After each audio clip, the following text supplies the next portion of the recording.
আসসালামু আলাইকুম কাকা। ওয়ালাইকুম আসসালাম। আপনার এই কতটুকু জমির পরে আপনি এই বড়ই চাষ করেন? 4 বিঘা জমির পরে মাশাল্লাহ। তাতে আপনার কীরকম আয় হয়? বছরে তোমার খরচ খরচা যাইয়া লাখ 4 টাকার মতন থাকে। থাকে আপনার এখানে কোনো লসের কোনো কথা হয় না, মানে লসের কোনো লস সম্ভাবনা নেই। সম্ভাবনা নাই। বড়ই না হলেও আপনার লস হবে না আমার মনে না হয়। হইলেও লস হবে না। লস হবে না, যাই হোক। কম এরকম হইলেও আপনি ঔষধ দিয়ে আপনার এই সব কিছু মিলাই জিলে কীরকম খরচ পড়ে?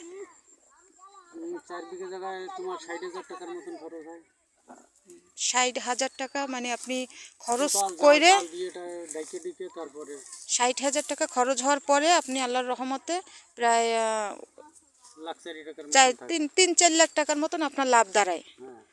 বুঝছি, মানে এই এই বড়ই চাষ যদি অন্য কেউ করে, মানে সেই হিসেবে কি তার কোনো বড়ি চাষ সামনে লাভজনক চাষ, সে যে কোনো মানুষে করলে ঠিকমতো তালাফি তদবির করলে লস হওয়ার সম্ভাবনা নেই। লসের সম্ভাবনা নেই? আচ্ছা, এইটা কোন জায়গা? এটা মল্লিকের বেশ। মল্লিকের বেল। মানে আপনার এই বড়ই জায়গায় যদি মানুষ আসে, কিভাবে আসবে? আপনার মল্লিকের বের 1 নং ওয়ার্ড, এটা মল্লিকের বের গ্রাম এবং মল্লিকের বের ইউনিয়ন। আর কি নাম দিলে আপনারা চিনবে সবাই? আমার নাম মোহাম্মদ লাবলু হাওলাদার। আপনি হাওলাদার, যাই হোক আলহামদুলিল্লাহ। ঠিক আছে কাকা, ওকে, ভালো থাকবেন।